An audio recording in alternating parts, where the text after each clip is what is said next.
the proceedings in Lok Sabha. That's a breaking news just coming in.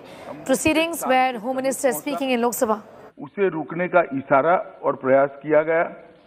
रुकने की बजाय वाहन द्वारा उस जगह से तेजी से निकलने का प्रयास किया गया, जिसके उपरांत इस आशंका पर कि वाहन में संदिग्ध विद्रोही जा रहे थे, वाहन पर गोली चलाई गई, जिससे वाहन में सवार 8 व्यक्तियों में से 6 व्यक्तियों की मृत्यु हुई। बाद में एक गलत पहचान का मामला पाया गया। जो 2 लोग घायल हुए थे, उन्हें सेना द्वारा ही इलाज हेतु नजदीकी स्वास्थ्य केंद्र में ले जाया गया। यह समाचार प्राप्त होने के बाद स्थानिक ग्रामीणों ने सेना की टुकड़ी को घेर लिया, 2 वाहनों को जला दिया और उन पर हमला किया। इसके परिणाम स्वरूप सुरक्षा बल के एक जवान की मृत्यु हो गई तथा कई अन्य जवान घायल हो गए। अपनी सुरक्षा में तथा भीड़ को तितर-बितर करने के लिए सुरक्षा बलों को गोली चलानी पड़ी, जिससे 7 और नागरिकों की मृत्यु हो गई तथा कुछ अन्य घायल हो गए। स्थानीय प्रशासन और पुलिस ने स्थिति को सामान्य करने के प्रयास किए हैं। अभी स्थिति तनावपूर्ण लेकिन नियंत्रण में बनी हुई है। पुलिस महानिदेशक नागालैंड और आयुक्त नागालैंड ने दिनांक 5/12/21 को घटनास्थल का दौरा किया। ताजिद पुलिस थाने में घटना के बारे में प्राथमिकी दर्ज की गई है और मामले की गंभीरता को ध्यान में रखते हुए इस मामले को राज्य अपराध पुलिस स्टेशन को जांच के लिए सौंप दिया गया है।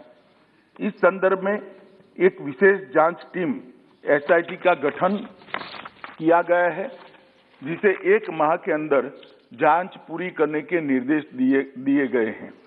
उपरोक्त घटना के पश्चात दिनांक 5/12/21 की शाम में लगभग 250 लोगों की उद्वेलित भीड़ ने मौन शहर में असम राइफल की कंपनी ऑपरेटिंग बेस पर तोड़फोड़ की।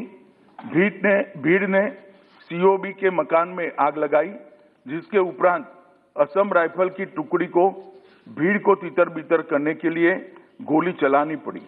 इसके कारण एक और नागरिक की मृत्यु हो गई और एक अन्य घायल हो गया।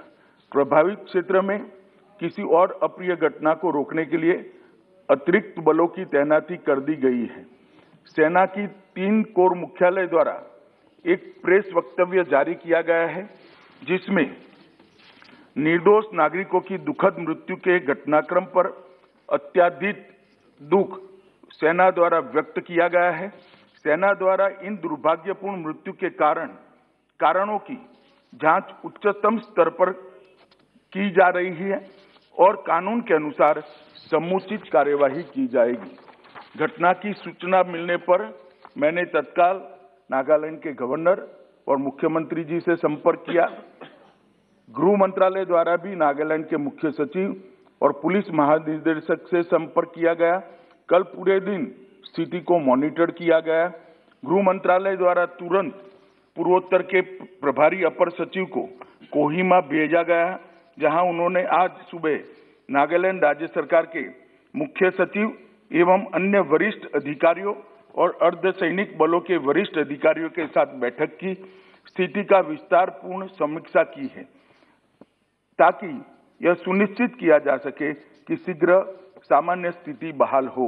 यह निर्णय लिया गया है कि सभी एजेंसियों को यह सुनिश्चित करना चाहिए कि विद्रोहियों के खिलाफ अभियान चलाते समय भविष्य में ऐसी कोई दुर्भाग्यपूर्ण घटना की पुनरावृत्ति न हो। सरकार स्थिति पर सूक्ष्मता से नजर रख रही है और क्षेत्र में शांति और सौहार्द सुनिश्चित करने के लिए आवश्यकता अनुसार जरूरी उपाय भी किए जा रहे हैं।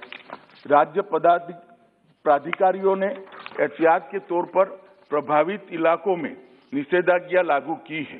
भारत सरकार नागालैंड में हुए इस दुर्भाग्यपूर्ण घटना पर अत्यंत खेद व्यक्त करती है और मृतकों के परिवारों के प्रति गहरी संवेदना व्यक्त करती है।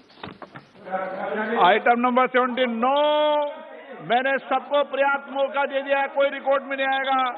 आइटम नंबर 7 राष्ट्रीय औसत शिक्षा अनुसंधान संशोधन विधेयक 2021, माननीय मंत्री जी। माननीय अध्यक्ष महोदय, I rise to move that the national सबको मौका दिया मैंने। of pharmacy सभी दलों के नेता को पर्याप्त समय पर्याप्त अवसर दिया है। तरीका ठीक नहीं है आपका। 2020 सबको मौका दिया है मैंने। be taken into the consideration. माननीय अध्यक्ष महोदय, आप लिख के दीजिए, कोई बात नहीं, लिख के दीजिए। of pharmaceutical लिख के दीजिए education आप। and research, ये देश में फार्मा सेक्टर में रिसर्च करने वाली महत्वपूर्ण इंस्टीट्यूट है। वर्तमान समय में पहले एक इंस्टीट्यूट हुआ करती थी, आज बढ़ के उसकी संख्या 7 हो गई है और एक फार्मा सेक्टर में रिसर्च करने के लिए ये इंस्टीट्यूट को स्थापित किया गया था। बिल चालू हो गया है। नेशनल इम्पोर्टेंस का रिकॉर्ड में नहीं आया। आप बोलिए मंत्री जी। दर्जा दिया गया था। तो नेशनल इम्पोर्टेंस सभी एजुकेशनल इंस्टीट्यूट को लागू The Minister has just made a statement on the floor of the House, but we did hear some ruckus as far as the opposition is concerned, going back to ground zero where Shreya is in Mon in Nagaland. Shreya, do get us up to speed with the current situation, because the anticipation is that the things could go out of hand. There obviously is a lot of tension and a lot of anger on the ground. Well, you know, Okay, in fact, we'll just go back to Shreya. Once again, going back to proceedings in the lower house. अलग-अलग national importance educational institute है, उसके बराबरी का दर्जा सभी NIPER institute को मिले, इस उद्देश्य के साथ अमेंडमेंट लाया गया है। सदन उसके पर विचार करे।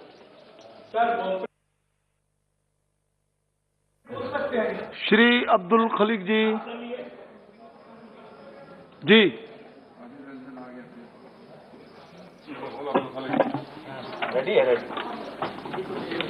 Back to the story that we're tracking very closely from Nagaland. Shreya Chatterjee is in Mon ground zero where the killings had taken place. Shreya, do give us an idea about the current situation. First up to speed with the law and order situation in the area. well, yes, there is a curfew that is still ongoing, and the law and order situation still needs to be monitored. But the first thing is that there is an extremely somber situation here in Mon district. Everyone is mourning the death of the civilians, and you can see how they are here in large numbers out on the street with placards largely saying they want a demand of the repeal of the AFSPA, which they are calling the draconian law. And the convoy is moving across the district, and it will ultimately reach more Oting, the village of the civilians. And at every point we see the villagers, they're coming outside, paying respect, paying tribute, and then the convoy is moving ahead. This has been the scene since morning after the Nagaland Chief Minister made that address while he was attending the funeral ceremony of all 14 civilians. So right now what we can say is an extremely sad situation on the ground.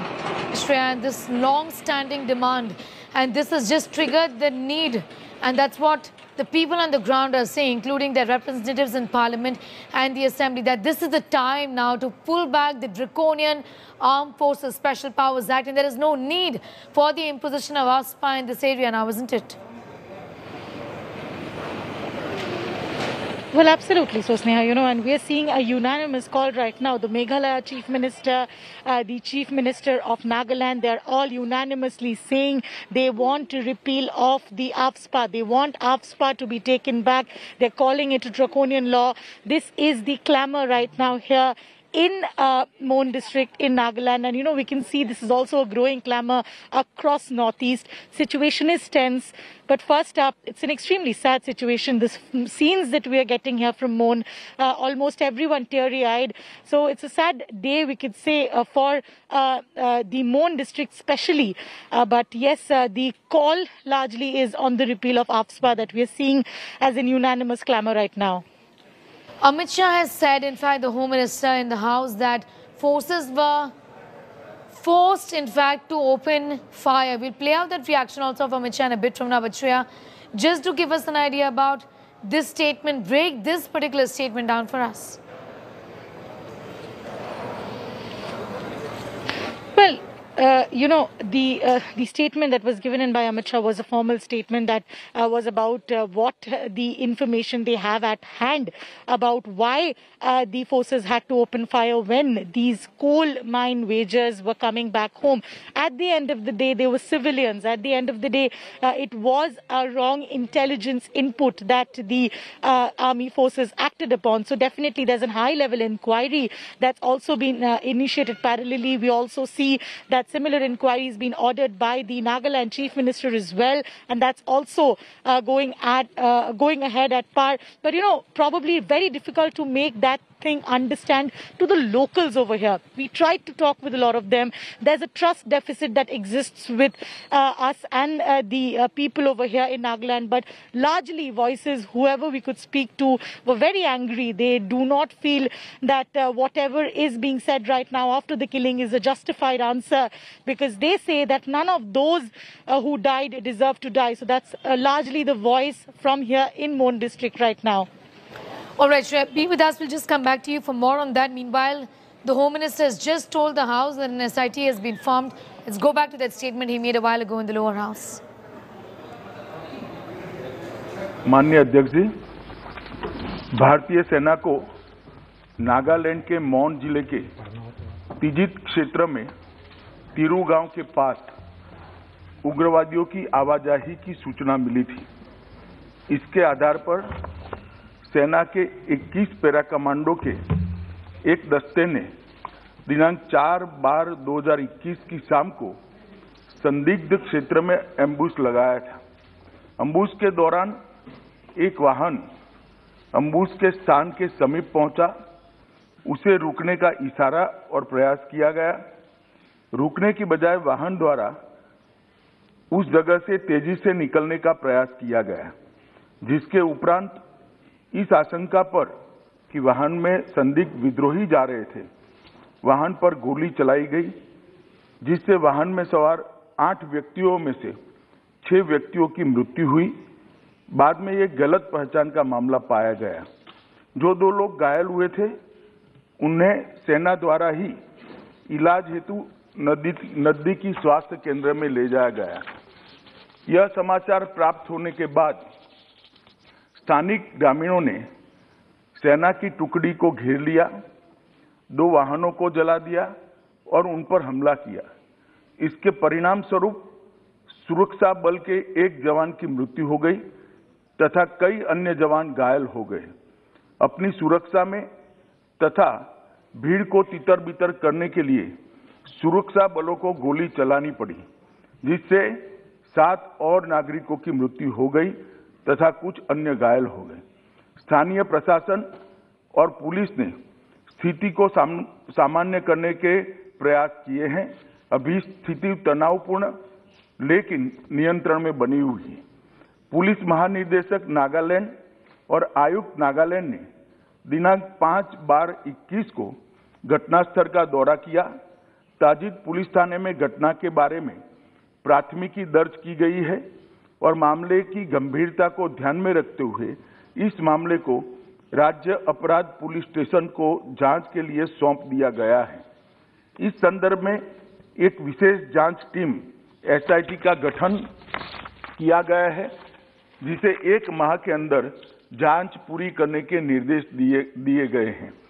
उपरोक्त घटना के पश्चात दिनांक 5/12/21 की शाम में लगभग 250 लोगों की उद्वेलित भीड़ ने मौन शहर में असम राइफल की कंपनी ऑपरेटिंग बेस पर तोड़फोड़ की। भीड़ ने COB के मकान में आग लगाई, जिसके उपरांत असम राइफल की टुकड़ी को भीड़ को तितर-बितर करने के लिए गोली चलानी पड़ी। इसके कारण एक और नागरिक की मृत्यु हो गई और एक अन्य घायल हो गया। प्रभावित क्षेत्र में किसी और अप्रिय घटना को रोकने के लिए अतिरिक्त बलों की तैनाती कर दी गई है।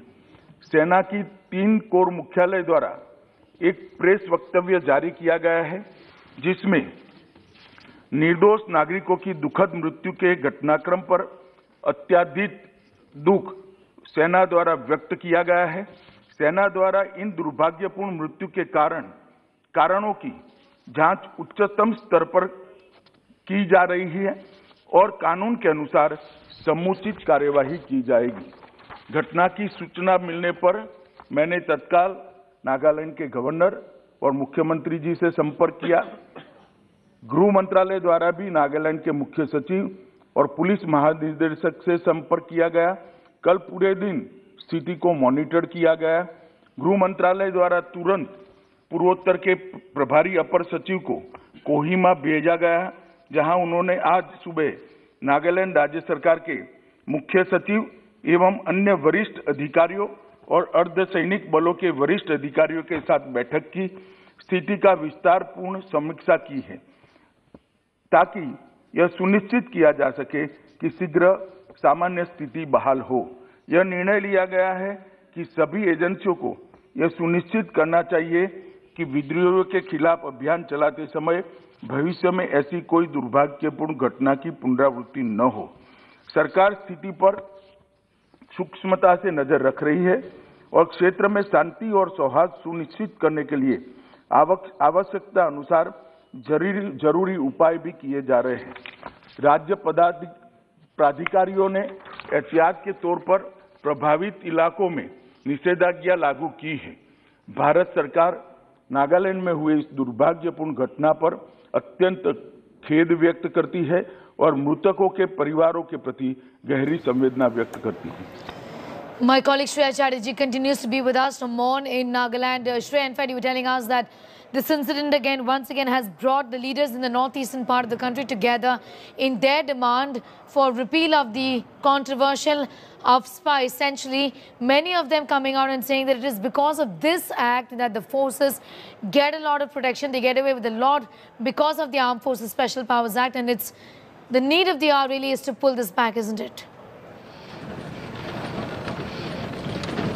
Well, absolutely so. You know, Sneha, I've been following the funeral convoy ever since that funeral ceremony took place in Mon District's helipad ground. And while I have been following this convoy, I've seen that every particular person who's coming out on the streets, they're holding placards which read, repeal AFSPA. It's a draconian law. And it's somewhere down the line what was also reiterated by the Nagaland Chief Minister. He, while addressing that funeral ceremony, said that AFSPA was brought in due to insurgency. Then what is the use of it now? Why can't it be repealed?